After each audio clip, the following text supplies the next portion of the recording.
오늘은 온 인류를 하나로 회복하시는 하나님, 그런 주제로 말씀을 전하겠습니다.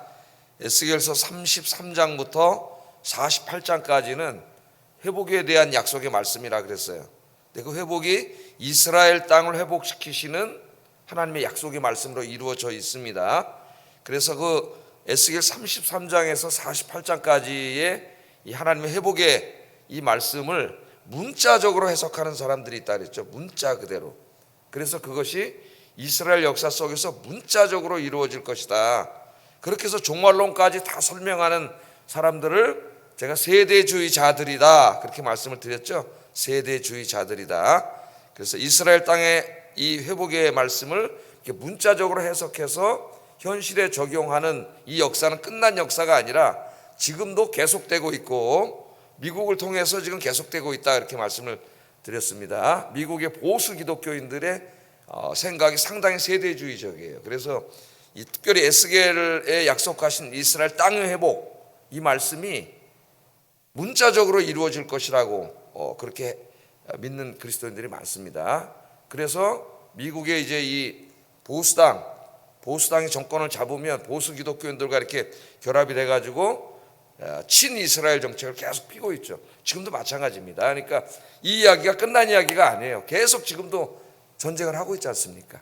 지금 이 시간에도 현재 전 세계에 비독립 국가를 포함하여 총 248개의 나라가 있다 그래요.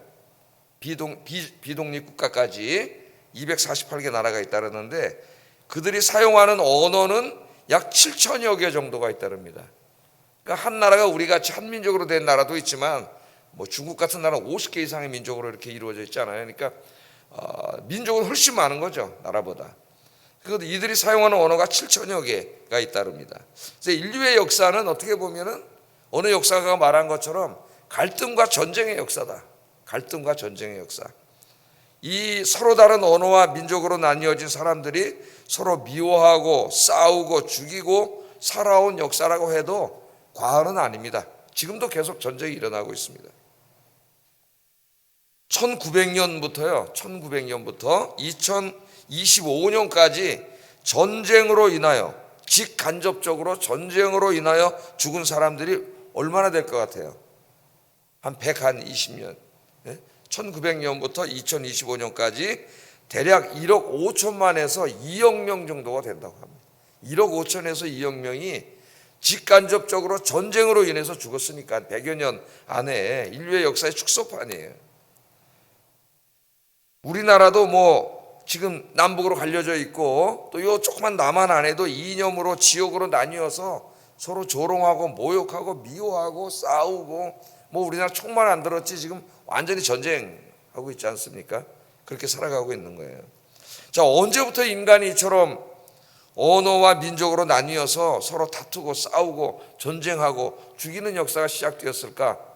성경을 보면은 언제부터 그랬다 그래요? 맨 처음에는 어떻습니까? 창세기 11장 1절에 보면 온 땅이 하나고 말이 하나였더라. 언어가 하나였어요.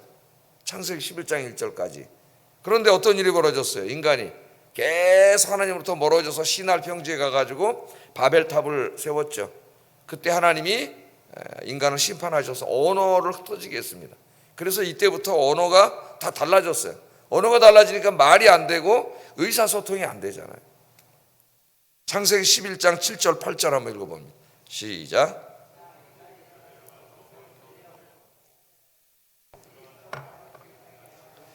여호와께서 거기서 그들을 온 지면에 흩으셨으므로 그들이 그 도시를 건설하기를 그쳤더라. 이 바벨탑 사건 이후로 인간은 언어로, 민족으로, 나라로 나뉘어서 이 시간까지 싸우고 미워하고 있습니다. 어제 집에 저녁 때 오랜만에 이렇게 잠깐 뉴스를 보니까 그 성탄절 뉴스가 이렇게 나오는, 각국의 성탄 소식을 전하는 우크라이나 이야기가 나오더라고요. 우크라이나 막 지금도 그냥 포탄이 날라오는데 성탄절 날 하루만큼은 휴전하자 그렇게 제안을 했는데도 저 러시아 군대가, 저 푸틴이, 저 사악한 자가 그냥 폭탄을 막 쏴가지고 이 성탄절에도, 그런 성탄절을 맞이하는 사람이 비행기 타고 한 10시간만 가면 그런 곳이에요. 지금도. 근데 거기 여성분들이 이렇게 아이를 안고 이렇게 뭐 조그만 초등학교 정도 다니는 아이를 데리고 이렇게 있는데 제가 참 감동을 받았습니다. 뭐라 그러냐면은 이제 인터뷰를 하는데 오늘 이 시간까지 살아있음에 감사합니다. 하나님께 감사하는데 지금 전쟁 중이잖아요. 우크라이나 보세요. 뭐 다 완전 폐허가 됐잖아요. 이제 포탄으로. 근데 살아있음에 감사합니다 그러더라고요. 살아있음에. 그리고 내일도 살아있을 것을 기대하고 있습니다. 그런 희망으로 아이를 키우고 있습니다 그러는데 야, 참 그 전쟁통에서 오늘 살아있음에 감사하는데 정말 감사를 모르는 사람들이 그런 생각을 했어요. 지금도 그 사람들이 가장 소원이 뭘까요 여러분? 빨리 전쟁이 끝나고 평화롭게 사는 거 아니겠어요? 싸우지 않고 다투지 않고 이전처럼 친하게 지내는 거 아니겠습니까? 사랑이 돼서 그게 가장 큰 소망이겠죠. 오늘 본문은 저 지금 팔레스틴 땅에 있는 조그만 나라 이스라엘, 저 나라를 하나님이 다 회복시키셔가지고 세대주의자들이 해석하는 것처럼 얼마 안 있으면 천년왕국이 이루어지고 그 천년왕국에 이스라엘이 중심이 되는 나라가 될 것이라고 하는 그런 것을 말하는 게 아니에요. 성경이. 사도 바울 서신을 읽어보면은 이스라엘 땅에 대한 회복에 대해서, 정치적 회복에 대해서 한마디도 하지 않습니다. 우리 예수님도 뭐라 그랬어요? 하나님 나라를 선포하면서 내 나라는 이 땅에 속한 나라가 아니라 그랬어요. 예수님도 한 번도 얘기한 적이 없습니다. 사도 바울도 이스라엘 땅 회복을 얘기할 때 저 땅을 문자적으로 해석한 적이 한 번도 없어요. 그래서 그 이스라엘 땅은 그건 누구예요? 이 세상으로 바꿨어요. 바울은. 이 세상, 예수님도 이 세상의 구원이에요. 이 세상의 구원. 그리고 저 이스라엘 백성들, 아브라함의 후손인 저 민족적인 이스라엘 백성들은 이제 예수 안에서 새롭게 편성이 된다 그러잖아요. 바울이 갈라디아서 3장에 누구든지 예수 그리스도를 믿는 자들, 그리스도인들이 이제는 영적인 아브라함의 자식들이요 참 이스라엘이다, 그렇게 해석을 했죠. 그랬더니 유대인들이 이제 돌로 때려 죽이려고 그런 거예요. 자기들이 선한 선민인데, 자기들이 언약 백성인데, 에스겔서에 보면 이 땅도 하나님 회복시켜 주신다 그랬는데 무슨 말 하는 거냐, 그래서 돌로 때려 죽이려고 그런 거예요. 이것은 그 조그만 나라 하나의 회복이 아니라, 물론 이스라엘을 회복시켜 주신다고 오늘 말씀했습니다. 이스라엘이라는 것을 매개로 말씀을 하셨지만은 신구약 전체를 통해서 해석을 해보면은 이 땅에 하나님의 나라를 세우는 종말론적인 약속에 대한 말씀이에요. 이 말씀이 전체적인 말씀이 그렇습니다. 빠르게 한번 살펴보겠어요. 자, 지난 수요일 날인가요? 수요일 날 새벽에 모공부했어요. 에스겔 37장 전반부에 뭐가 있었어요? 에스겔 골짜기 마른 뼈들, 다 죽어서 오래된 뼈들이 다시 살아나서 하나님의 큰 군대가 되는 그런 것에 대해서 말씀을 하셨습니다. 그러니까 그것도 문자적으로 해석하면 이스라엘의 회복이죠. 자, 오늘은 그 말씀을 하신 다음에 이제 이 이스라엘 땅, 지금 땅이 다 어떻게 망했잖아요. 예? 북이스라엘은 721년에 아수르에게 망하고, 남유다는 얼마 전에 바벨론에게 망하고, 나라가 없습니다. 예? 다 나라가 망해서 없어요. 그런데 하나님께서 에스겔에게 이제 또 막대기 2개를 가져오라 그러셔요. 하여튼 이상한 행동을 통해서 하나님 계속 말씀을 전하십니다. 막대기 2개를 가져오라고 그렇게 말씀을 하시고, 그 막대기 2개를 통해서 나라가 다 망해가지고 슬픔과 절망에 빠져있는 저 사람들에게 희망의 메시지를 전하라는 거죠. 16절 17절에 보면은 인자의 너는 막대기 하나를 가져다가 그 위에 뭐라고 써요? 유다와 그 짝 이스라엘 자손. 한 막대기는 그렇게 쓰라. 또 한 막대기는 뭐라고 쓰라 그랬어요? 에브라임의 막대기 곧 요셉과 그 짝 이스라엘의 온 족속. 여기 에브라임은 요셉은 뭡니까? 요셉의 두 아들이 에브라임과 므낫세. 북이스라엘을 만든 여로보암이 어느 지파예요? 에브라임 지파잖아요. 요셉 지파예요. 요셉 지파. 그래서 이 두 작대기에다 그렇게 쓰라고 하는 것은 유다와 그 짝 이스라엘은 남유다를 말하는 거고, 요셉과 그 짝 이스라엘은 이제 이미 오래전에 망했지만 북이스라엘을 말하는 거죠. 북이스라엘. 그러니까 여러분, 두 나라가 원래는 한 나라였잖아요. 서로 이렇게 솔로몬 이후에 르호보암 때 서로 갈라졌다가 각각 다 망해버렸어요. 지금 아무것도 없습니다. 나라가 없어요. 이제는 똑똑한 사람은 바벨론으로 다 끌려와 있어요. 지금 에스겔도 끌려와 있어요. 다 절망해 있습니다. 지금. 그런데 하나님이 작대기 2개 갖고 오라는 거예요. 에스겔 보고. 그래서 그렇게 쓰라는 거예요. 유다와 이스라엘, 여긴 요셉과 이스라엘. 예? 그 사람들이 또, 야, 에스겔이 또 이상한 짓 하네. 이제까지 그런 행동이 많았지 않습니까? 하나님 말씀 전하려고. 이게 뭘까? 그러고 사람들이 이제 관심을 갖겠죠. 그래서 그 작대기를 어떻게 해요? 뭐 어떻게 하라 그랬어요? 하나로 합쳐라. 그러면 사람들이 물어볼 거예요. 아이, 또 뭐 하는 거예요, 당신? 무슨 메시지를 전하려고 또 이런 이상한 행동을 하는 거예요? 관심을 가지면 설명을 해주라는 거죠. 무슨 설명을 해주라 그랬어요? 하나님께서 다시 각각 갈라졌다 망한 이 두 나라를 하나가 되게 해가지고 통일 왕국을 만들어 주실 것이다. 완전히 솔로몬 시대처럼, 다윗 시대처럼 하나의 왕국으로 회복시켜 주신다 그랬다. 이 메시지를 전하라는 거예요. 그 상징적인 행동을 통해서. 그게 21절 22절이잖아요. 그죠? 후반부에 보면 그들이 한 나라를 이루어서 한 임금이 모두 다스리게 하리니 그들이 다시는 두 민족이 되지 아니하며 두 나라로 나누지 아니할 것이다. 여기 다시는 두 민족이 되지 않고 두 나라로 갈라지지 않을 것이다. 이렇게 전하라는 겁니다, 여러분. 네?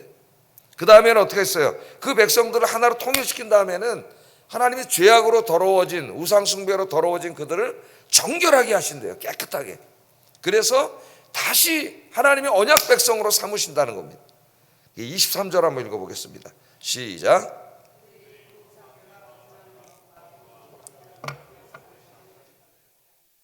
내가 그들을 그 범죄한 모든 초소에서 구원하여 정결하게 한즉 그들은 내 백성이 되고 나는 그들의 하나님이 되리라. 이건 유명한 언약적인 선언이죠. 출애굽할 때부터 하나님이 말씀하셨던 너희는 내 백성이 되고 나는 너희 하나님이 되어주겠다고 하는 이 약속의 말씀입니다. 이 말씀이. 자, 이렇게 해서 다 망해버린 나라를 하나님이 회복시키셨는데 그것도 남북 왕국이 아니라 다윗과 솔로몬 시대처럼 하나의 왕국, 하나의 나라로 회복시킨 다음에 깨끗하게 하나님이 하셔서 다시 하나님의 언약 백성이 되게 하시겠다는 거예요. 그럼 그 나라를 누가 다스리느냐? 그 통일 왕국을 다윗이 다스릴 거라고 놀라운 얘기를 합니다. 다윗 죽은 지가 몇백 년 됐는데 다윗이 다스릴 거라 그래요. 24, 25절에 보면 내 종 다윗이 그들의 왕이 된다 그래요. 다윗이 그들의 왕이 되리니. 또 마지막에 25절 마지막에 보면 내 종 다윗이 영원히 그들의 왕이 되리라. 자, 이게 무슨 의미일까요, 여러분? 무슨 의미일까요? 다윗은 이미 죽은 지가 오래전 사람입니다. 이게 어떤 의미일까요? 다윗이 다시 왕이 된다는 건 이건 다윗이 죽었다 다시 살아난다는 걸까요? 무슨 의미일까요, 여러분? 어떻게 성취된다는 걸까요? 이 궁금증을 남겨놓은 채 또 계속 한번 또 말씀을 보겠습니다. 이렇게 해서 이스라엘 나라가 회복됐어요. 이 그림을 잘 보세요. 생각을 해보세요. 이스라엘 나라가 회복됐습니다. 한 나라가 됐어요. 하나님 깨끗하게 하셔서 하나님 언약 백성이 됐습니다. 다윗이 이스라엘 역사의 최고 성군이죠. 하나님 경유했던 다윗이 왕이 돼서 이 나라를 다스려요. 그런데 그 안에다가 또 하나님이 뭘 회복시키냐면은 성전을 짓겠다 그래요. 새 성전. 성전 지금 어떻게 됐어요? 바벨론 군대가 다 불태워버렸잖아요. 다 헐어버려서 없어졌습니다. 새 성전을 지으시겠다 그래요.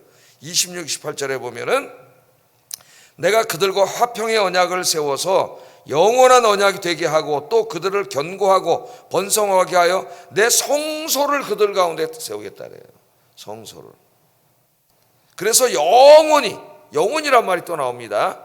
영원히 이르게 하리니 내 초소가 그들 가운데 있을 것이며 나는 그들의 하나님이 되고 그들은 내 백성이 되리라. 내 성소가 영원토록 또 뭐라 그래? 그들 가운데 있을 것이다.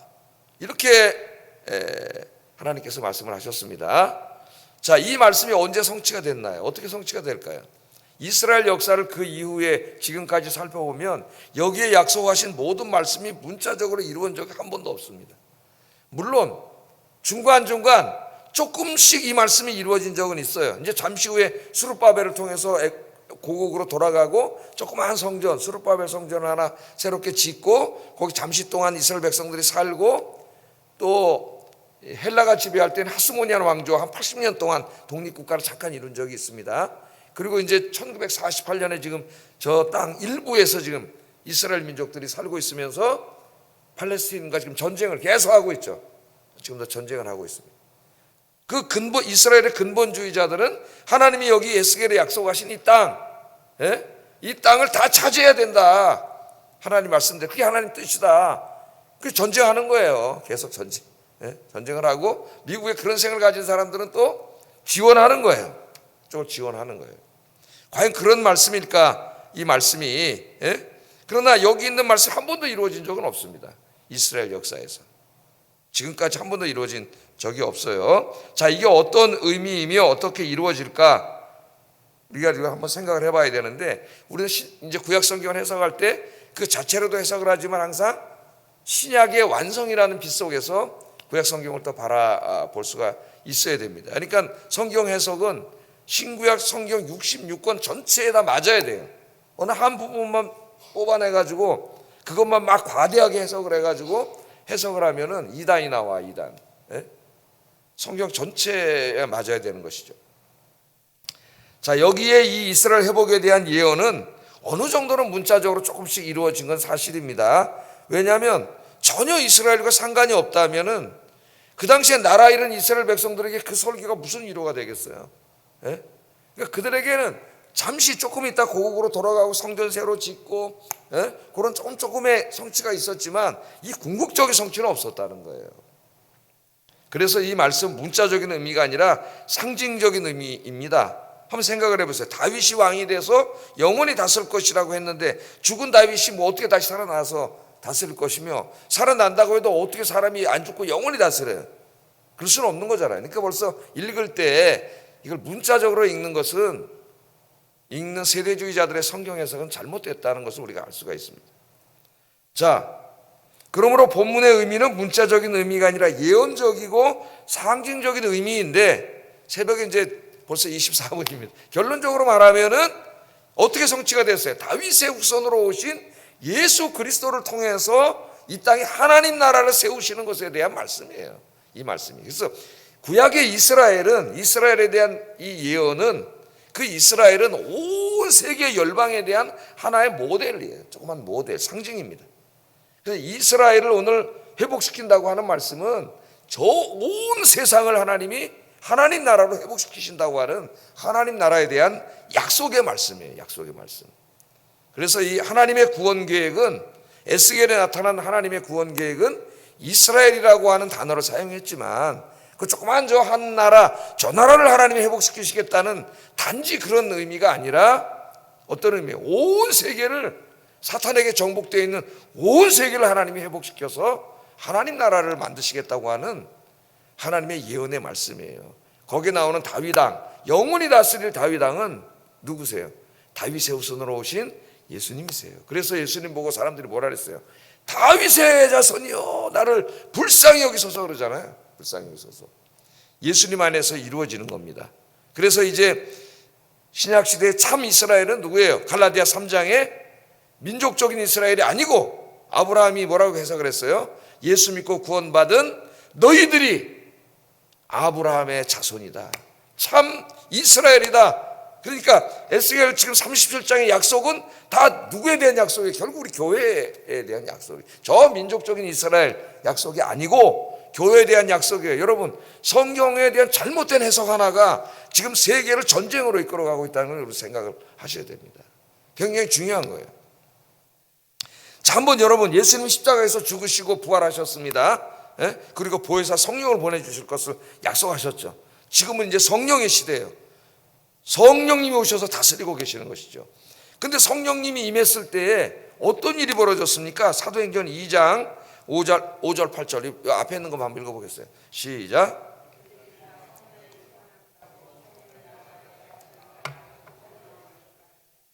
그때 경건한 유대인들이 천하 각국으로부터 와서 예루살렘에 머물러 있더니 이 소리가 나매 큰 무리가 모여 각자 자기의 방언으로 제자들이 말하는 것을 듣고 소동하며 다 놀라 신기하게 여겨 이르되, 보라, 이 말하는 사람들이 다 갈릴리 사람이 아니냐? 우리가 우리 각 사람이 난 곳 방언으로 듣게 되는 것이 어찌 됨이냐? 오순절날 성령이 임했습니다. 그 베드로가 올라가서 설교를 하는 거예요. 베드로는 그냥 자기 고국어, 모국어, 이 당시 이제 아람어로 설교했겠죠. 그런데 거기 온 사람들은 다 어디서 온 사람이에요? 명절을 맞이해서 저 디아스포라 다른 나라에서 온 사람들이에요. 유대인들이 모국어를 모르는 사람이 많은데, 베드로가 설교하는데 다 어떻게 들려? 이게 통역을. 지금 여러분 동시 통역기가 있어가지고 지금은 이제 과학으로 통역을 해줄 수가 있습니다. 근데 그런 게 없잖아요, 그때는. 근데 다 들어, 자기네 말로. 어떻게 하신 거예요? 성령님께서 동시 통역을 해주셔가지고 다 듣는 역사가 일어난 거죠. 자, 이 말씀을 오순절에서 자꾸 해석하는 것처럼 성령이 임하면 방언이 임한다는 것을 말하는 말씀이 아니에요. 사도행전 읽어보면은 물론 성령이 임할 때 방언을 한 적도 있습니다만은 훨씬 더 많은 경우는 방언하지 않았어요. 그러니까 그거는 선택적인 어떤 특별한 경우에서 이루어진 것이지 방언을 말하는 게 아니라 여기 있는 건 다 언어예요. 각 사람이 자기 말로 알아들었잖아요. 언어예요. 이거는 뭡니까 지금? 뭘 상징하는 거예요? 이제 앞으로 예수님을 통해서 십자가와 부활을 통해서 이루신 하나님 나라의 이 복음, 하나님 나라가 성령을 통해서 이루어지는데 이 성령님께서 결국 하시는 일이 뭐예요? 언어. 자, 바벨탑 사건을 생각해야 돼요. 바벨탑 때 다 언어가 나뉘어져 가지고 말이 안 통하던 이것이 지금 이 오순절날 성령이 임함으로써 어떻게 됐습니까? 말이 통하게 됐죠. 하나의 언어가 됐지 않습니까? 순간적이었지만은, 지속적은 아니지만 순간적이었지만 하나의 언어가 됐어. 이건 뭘 말하는 거예요? 에스겔의 지금 여기에 예언이 성취되고 있음을 보여주는 거예요. 그래서 예수님께서 이 땅에 오셔서 하신 일은 단지 한 사람의 영혼을 구원하기 위해서만이 아닙니다. 그건 물론 굉장히 중요한 일. 한 사람이 구원받는다. 우리 자신이 뿐만 아니라 더 큰 목적이 있어요. 구원받은 한 사람 한 사람을 하나님의 새로운 백성, 아까 깨끗하게 한다 그랬잖아요. 깨끗한 백성으로 삼아서 하나님이 하나의 나라, 단지 이스라엘을 하나로 만드는 게 아니라 온 세상, 지금 언어와 민족으로 나뉘어져 있는 온 세상 사람들을 예수 안에서 하나의 나라, 하나의 민족, 하나의 백성, 한 하나님의 백성, 한 하나님을 아버지로 모시는 한 하나님의 백성, 한 왕이신 우리 예수님을 왕으로 모시는 한 하나님의 나라를 만드실 것이라는 것을 우리에게 상징적으로 보여주는 사건이에요. 이 오순절 사건이, 이것을 잘 깨달은 사람이 사도 바울이고, 그래서 오늘 새벽이라서 빨리 결론으로 가겠습니다. 사도 바울이 이렇게 말합니다. 에베소서 1장 10절. 예수님이 십자가에서 죽으시고 부활하신 궁극적인 목적, 성령을 보내주신 궁극적인 목적이 이거라는 거예요. 읽어보겠습니다. 시작.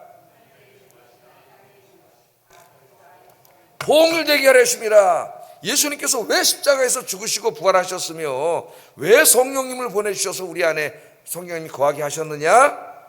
자, 놀라운 이야기를 하는 거죠. 단지 한 영혼을 구원하기 위해서다 그렇게 말하지 않고 하늘에 있는 것, 땅에 있는 것이 그리스도 안에서 통일되게 하려는 목적으로 예수님이 오셨다는 겁니다. 우리에게 익숙한 언어는 뭐예요? 한 사람을 구원하기 위해서. 그렇게 했으면 우리에게 익숙한 언어인데 한 영혼을 구원하기 위해서가 아니에요. 하늘에 있는 것과 땅에 있는 것이 그리스도 안에서 다 통일되게 하시려고 오셨다래요. 여기 통일되게 한다는 말이 뭐예요? 지금 어떻게 하고 있어요? 전쟁하고 있잖아요. 싸우고 미워하고 증오하고 죽이고 100년 동안에 2억 명이 여러분 전쟁으로 죽었다 그러는데, 인간의 역사가. 그런데 이 통일되게 한다는 말은 이 다투고 싸우고 지금 이러는 모든 것들을 어떻게 하는 겁니까? 통일된다는 말은 더 이상 다투지 않고 싸우지 않고 서로 사랑으로 하나 되어서 조화롭게 살아가는 모습을 말하는 거예요. 다투지 않고 싸우지 않고 사랑으로 하나 되어서 조화롭게 사는 그런 적이 있습니까? 인간의 역사에서. 타락한 다음에 벌써 형이 동생 때려 죽이는 살인이 시작됐는데, 인간 사회에 그런 것을 경험해 보지 못했는데, 지금 저 우크라이나 사람들이 간절히 원하는 정말 그런 하나님의 나라를 하나님께서 이루기 위해서 예수님이 오셨다고 이야기해요. 그러니까 이 예수님이 이루실 구원을 너무 개인 구원에다, 루터 이후에 너무 개인 구원에 집중을 했어요. 물론 개인 구원은 중요합니다. 개인 구원을 통해서 하나님 나라가 이루어지기 때문에. 그런 한 개인의 구원에 국한되는 게 아니라 기독교는 결국 하나님이 창조하셨는데 인간이 죄로 전쟁터, 지옥으로 만들어버린 이 나라를 예수님께서 한 사람 한 사람 구원해서 그리스도인들을 통하여 하나님의 나라, 마태복음 용어로 말하면 천국으로 만드는 거예요, 세상을. 예수님이 오신 목적이 그거라고 이야기하게 있습니다. 그럼 하나님께서 이걸 어떻게 이루시느냐? 아까 뭘 세운다 그랬어요?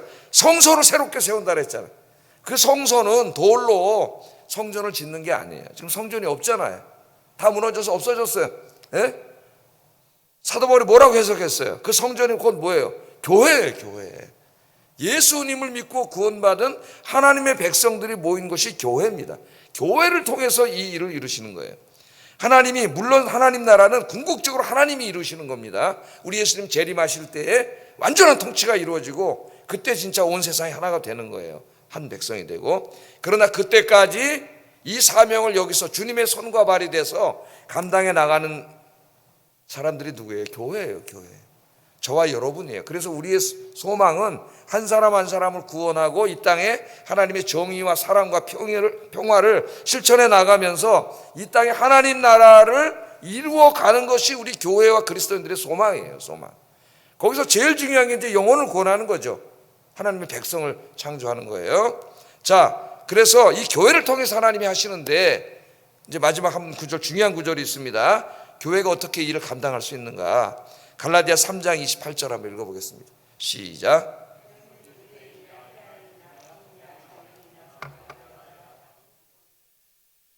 예, 이 교회의 모습을 이야기하고 있죠. 유대인이나 헬라인이나 종이나 자유인이나 남자나 여자나 다 그리스도 안에서 하나이다, 하나이다. 교회 안에서. 여기 여러분 유대인, 헬라인, 이 당시에 가장 갈등 관계에 있는 관계입니다. 또 종과 자유인, 도저히 하나 될 수 없는 원수 관계. 남자와 여자, 이 당시에 여성은 그냥 남성들이 그냥 막 무시하고 살았죠. 남성과 여성 하나 될 수 없는 관계, 가장 갈등과 대립 관계에 있는 이 사람들이 함께 모일 일이 없었는데 사도 바울이 복음을 전하면서 예수님을 믿게 됐어요. 그래서 예수 안에서 예배 드리려고 모이다 보니까 여기 주인이 와 있는데 종도 와서 앉아있고, 남자 앉았는데 여자도 앉아있고, 유대인 헬라인 상종도 안 하는데 유대인이 와서 앉아있는데 헬라인도 앉아있는 거예요. 도저히 하나가 될 수 없어요. 서로 싸우고 갈등하고 경쟁하는 관계인데 예수 그리스도 안에서 어떻게 돼요? 교회 안에서 서로 용서하고 사랑하고 하나가 되어서 조화롭게 살아가는 거죠. 그게 교회예요. 그리스도인들이 그렇게 살아갈 때에 이 교회 안에 뭐가 이루어지냐면 바로 하나님 나라가 선취적으로 이루어지는 거예요. 어제도 제가 설교했죠. 교회의 교회됨, 그게 뭐냐면 서로 사랑하며 사는 거라고. 오늘 교회가 그런 모습을 세상에 못 보여주기 때문에 하나님 나라를 보여주지 못하고 있습니다. 이 갈라디아 3장 28절 말씀은 굉장히 중요한 말씀이에요. 그래서 우리가 복음을 전하기 전에 먼저 교회가 돼야 되고, 오늘 에스겔 37장이 하나됨, 예수 그리스도를 통해서 이루어질 한 하나님의 나라, 하나님의 한 백성, 어떨 땐 가족 언어로 얘기해서 하나의 가족이라 해요. 가족. 이것을 교회가 이루어야 된다. 서로 갈등하고 미워하고 싸우던 사람들이 서로 교회에 와서 용서하고 사랑하고 하나 되는 모습을 보여줘야 된다. 그리고 그런 삶을 통해서 그런 삶이 우리 사회로 자꾸 어떻게 돼? 확장돼 나가면서 하나님 나라가 조금씩 확장돼 나가는 거예요. 내가 누군가를 사랑하고 용서한다면 단지 그 사람 하나를 용서하고 사랑하는 게 아니라 그만큼 하나님의 나라가 확장되는 거예요. 사랑이 그만큼 확장돼, 용서가 확장돼. 그럼 미움과 증오가 줄어드는 거예요. 미움과 증오는 사탄의 나라예요. 우리가 사랑하고 용서할 때에 사탄의 나라는 점점 파괴되고 하나님의 나라는 점점 커지는 거예요. 교회가 그렇게 돼야 되는데 교회에서 싸워. 그거는 단지 내가 누구 한 사람과 싸우는 게 아니라 하나님 나라를 때려 부수는 행동이에요. 그래서 교회 갈등을 일으키는 사람들은 정말 용서받지 못할 죄를 짓는 거예요. 회개해야 돼요. 큰 회개를. 왜? 하나님 나라가 때려 부수고 있는 거예요. 자기가. 그래서 우리 교회가 정말 사랑으로 하나 되는 모습을 보일 때에 하나님 나라가 확장되고 이 세상을 구원할 수가 있습니다. 예수님 뭐라 그랬어요? 요한복음 13장 34절 35절 읽어보겠습니다. 시작. 너희도 서로 사랑하라. 너희가 서로 사랑하면 이로써 모든 사람이 너희가 내 제자인 줄 알리라. 다른 거 안 해도 그리스도인들끼리 와서 서로 사랑하고 서로 나누고 서로 기도해주고 위로하고 격려하고 사는, 그렇게만 살면 세상 사람들이 너희가 내 제자인 줄 안다는 거예요. 다른 거 안 해도. 그렇게 못 사니까는 모르는 거죠. 예? 그래서 사랑은 뭐냐? 마지막입니다. 사랑은 무슨 추상적인 게 아니에요. 사랑은 명사가 아니고 어떤 형용사가 아니에요. 성경에서 사랑은 동사예요. 다 동사. 타인을 향한 구체적인 행동입니다. 마지막 이것만 읽고 우리 기도하겠습니다. 고린도전서 13장 4절 7절에 보면 같이 한번 읽어볼까요? 사랑은 오래 참고, 사랑은 온유하며, 시기하지 아니하며, 사랑은 자랑하지 아니하며, 교만하지 아니하며, 무례히 행하지 아니하며, 자기의 유익을 구하지 아니하며, 성내지 아니하며, 악한 것을 생각하지 아니하며, 불의를 기뻐하지 아니하며, 진리와 함께 기뻐하고, 모든 것을 참으며, 모든 것을 믿으며, 모든 것을 바라며, 모든 것을 견디느니라. 아멘. 이게 사랑이에요. 사랑. 교회가, 그리스도인들이 이렇게 살 때에 이 땅에 하나님 나라가 점점 더 확장돼 나갈 줄 믿습니다. 기도하겠습니다. 자, 우리 아현교회가 사랑이 가득한 공동체가 되어서 하나님 나라를 이루게 하시고 세상에 하나님 나라가 이렇다 하는 걸 보여주게 하소서. 두 번째, 우리 아현교회가 하나님 나라를 이루어 세상에 하나님 나라를 보여주고 또 이 하나님 나라를 전파하는 일에 힘쓰게 하소서. 기도하겠습니다.